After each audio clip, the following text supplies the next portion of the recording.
Hello guys, आप सब कैसे हैं? होप सो आप सब ठीक होंगे। तो आज एक टॉपिक देखने वाले हैं। इस टॉपिक का नेम है सेल वॉल।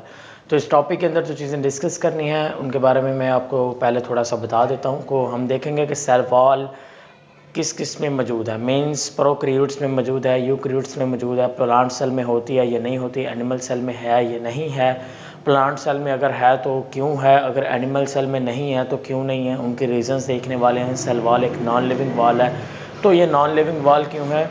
इसके अलावा हम देखेंगे कि cell wall of the plant cell, और एट द एंड हम देखने वाले हैं function of the cell wall. तो हम स्टार्ट करते हैं।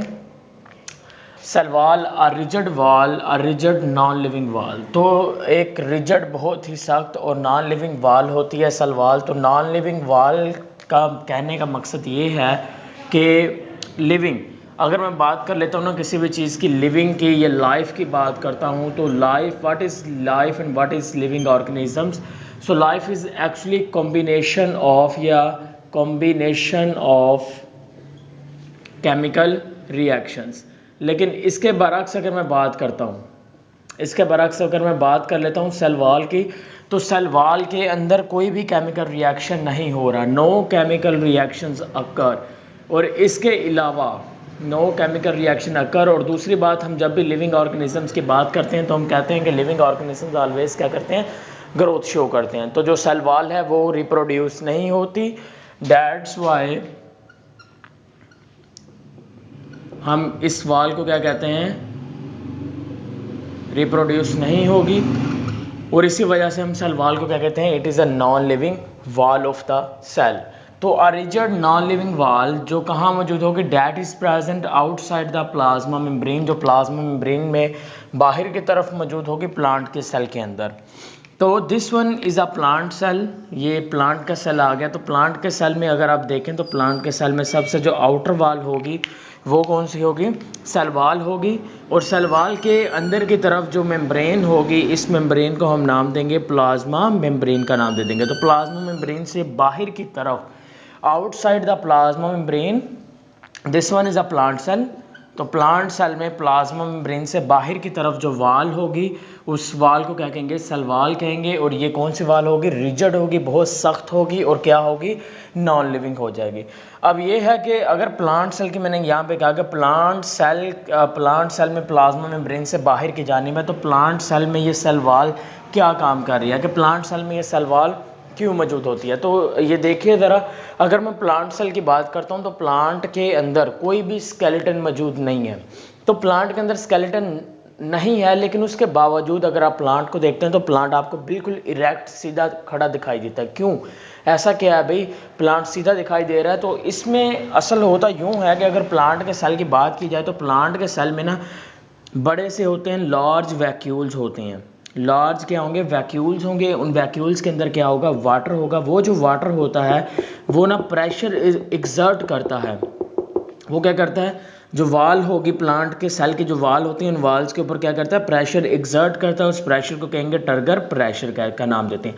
अब ये जो ट्रिगर प्रेशर है ना, ये ट्रिगर प्रेशर क्या करता है, ये हेल्प करता है प्लांट के सेल को और प्लांट को इरेक्ट, बिल्कुल सीधा खड़ा करने में। अगर सेल वॉल नहीं होगी प्लांट के सेल में, अगर प्लांट के सेल में सेल वॉल नहीं होगी तो क्या होगा, प्लांट का सेल ट्रिगर के प्रेशर को रेजिस्ट नहीं कर पाएगा और प्लांट का सेल क्या हो जाएगा, ब्रस्ट हो जाएगा। सो इसी वजह से क्या होता है कि प्लांट के सेल के अंदर सेल वॉल होती है ताकि क्या हो, ट्रिगर के प्रेशर को रेजिस्ट किया जा सके, और ट्रिगर के प्रेशर की वजह से एक सेल दूसरे सेल के ऊपर आएगा और इसी तरह से प्लांट क्या हो जाएगा, इरेक्ट, बिल्कुल सीधा आपको दिखाई देती हैं। नेक्स्ट मूव करते हैं हम। अब हम देखते हैं कि जो सेल वॉल है वो किन किन सेल में मौजूद है, कौन कौन से ऐसे ऑर्गेनिजम्स हैं जिनमें मौजूद होगी और उसकी कंपोजिशन क्या होगी। तो एनिमल सेल की बात करें तो एनिमल सेल के अंदर सेल वॉल क्या होती है, एब्सेंट होती है। एनिमल सेल के अंदर सेल वॉल क्या होगी, एब्सेंट होगी। क्यों एब्सेंट होगी, यहाँ पर मैंने बात की थी, because what is reason behind it, because skeleton is absent होगा इसके अंदर। और ट्रिगर प्रेशर क्या प्रोवाइड करता है, सपोर्ट प्रोवाइड करेगा। और इस प्रेशर को रेजिस्ट करने के लिए किस वाल की ज़रूरत पड़ती है? सेल वाल की ज़रूरत पड़ती है। लेकिन अगर एनिमल सेल की बात करें तो एनिमल सेल में सेल वाल क्या है? एब्सेंट है। क्यों एब्सेंट होगी? बिकॉज एनिमल सेल की बात करें तो एनिमल सेल्स के अंदर, एनिमल के अंदर क्या होता है? स्केलेटन होता है। या तो एंडोस्केलेटन होगा, या फिर एक्सोस्केलेटन होगा, या फिर हाइड्रोस्टेटिक स्केलेटन होगा। तो स्केलेटन मौजूद होते हैं जिसकी वजह से हमें क्या होगा, हमारे सेल के अंदर कोई भी ट्रिगर प्रेशर जैसे टर्म नहीं आएगी, और इसी वजह से हमें जो सेल वाल है उसकी ज़रूरत नहीं होती। That's why cell wall is absent in the animal cell. अब सेकंड बात कर लेते हैं, फंजाई के सेल की बात करें तो फंजाई के सेल में क्या होगी? सेल वाल क्या होती है?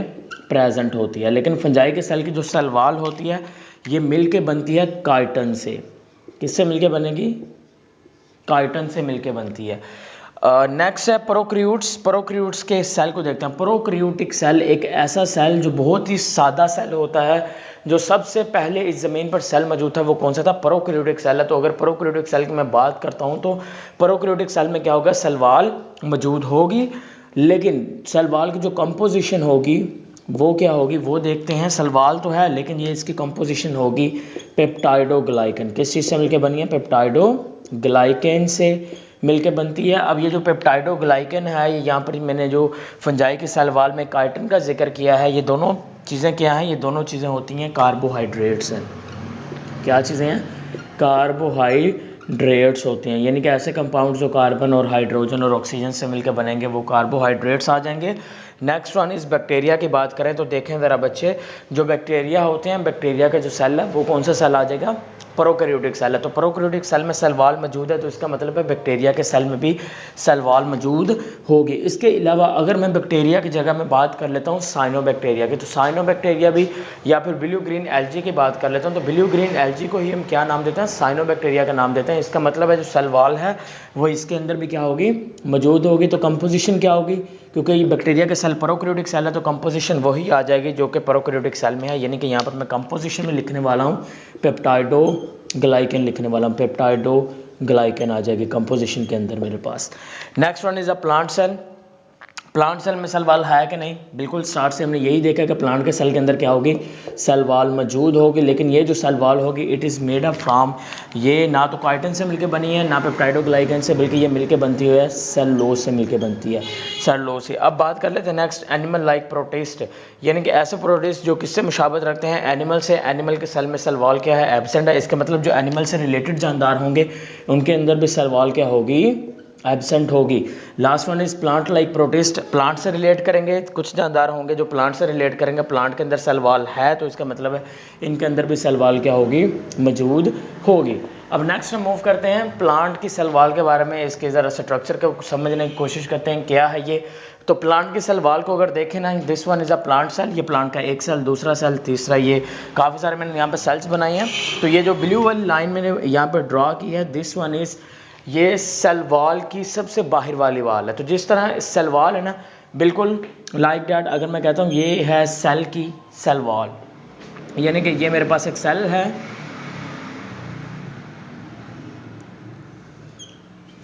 ठीक है, ये सेल आ गया और ये रेड से मैं अंदर की जानिब बना देता हूँ। ये सेल वाल के बाद आ गई प्लाज्मा मेम्ब्रेन आ चुकी है। तो ये जो सेल वाल है जो ब्लू से बनाई है, इस सेल वाल की भी नेक्स्ट तहें हैं। जो सबसे बाहर वाली वाल होगी वो कौन सी होगी? प्राइमरी वाल होगी। और इसी सेल वाल की जो अंदर वाली जो मैं ब्लैक से बना रहा हूँ लेयर, ब्लू से अंदर वाली साइड पे जो मैं बना रहा हूँ ब्लैक से लेयर, ये भी सेल वाल का पार्ट है, लेकिन ये प्राइमरी वाल से अंदर की जाने मौजूद है। तो इसे मैं क्या नाम दूंगा? इसे नाम दूंगा सेकेंडरी वाल का। तो प्राइमरी वाल यानी कि सेल वाल की सबसे जो बाहर वाली वाल है, ये जो ब्लू वाली वाल मैंने बनाई है यहाँ पर, ये कौन सी वाल है? दिस वाल इज़ नोन एज द, इस वाल का नाम क्या है? ये मेरे पास आ चुकी है प्राइमरी वाल आ चुकी है।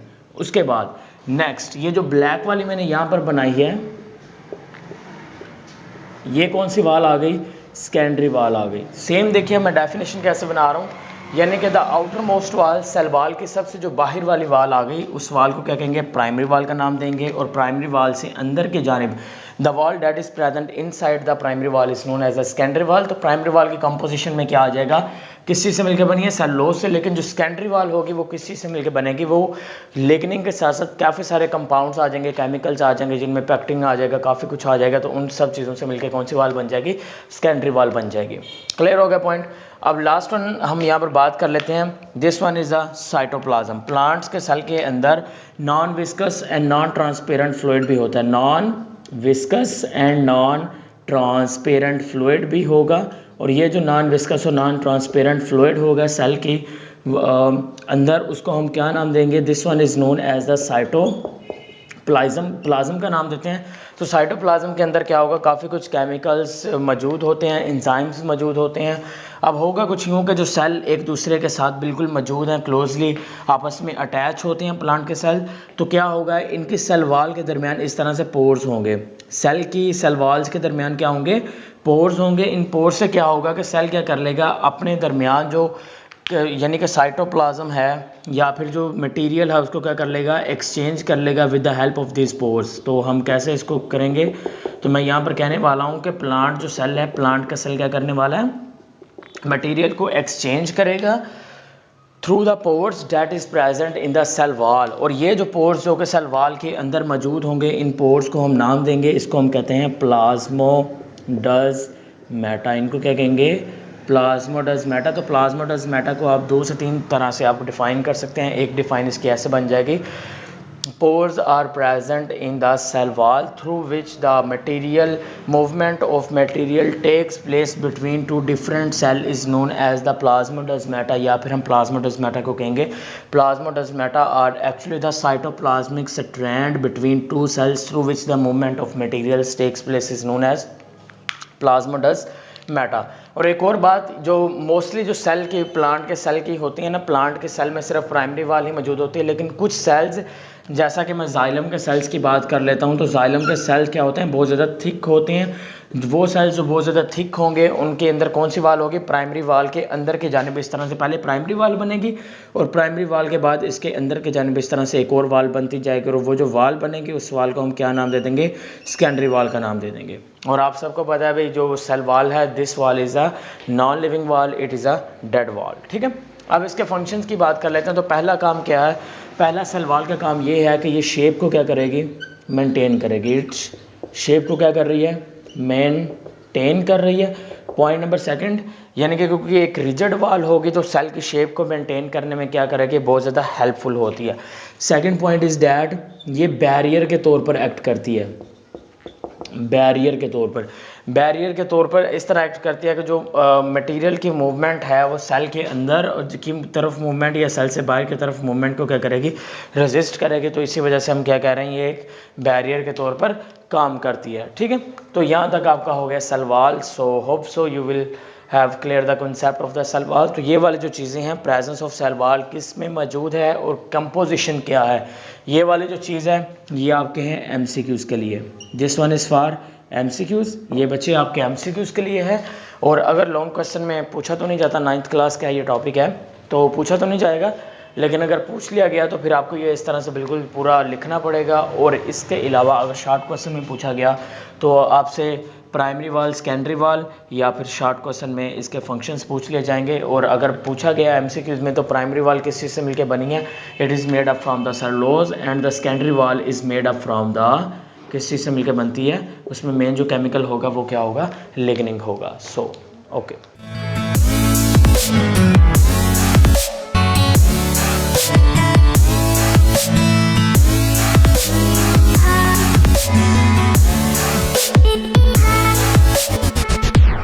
Subscribe to our channel by clicking the subscribe button.